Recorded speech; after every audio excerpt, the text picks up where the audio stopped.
everyone! You may or may not know I have always wanted to paint my nails, but my parents wouldn't allow me, but surprisingly this year they finally let me. So I guess this is my informal tutorial on how to paint your nails.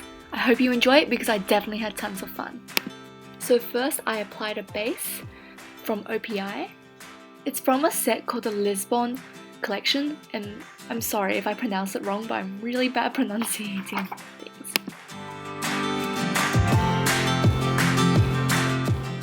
Then I applied the nail lacquer called You've Got Nata on me, or Nata, I really don't know, but it's a really pretty blue color.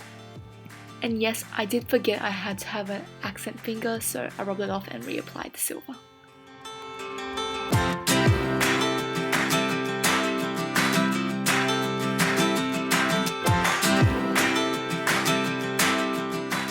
Now I'm done with my super simple manicure, I even would say, but I had so much fun filming it and I really hope you found this low-key helpful. But thanks so much for watching and I hope I'll see you next time.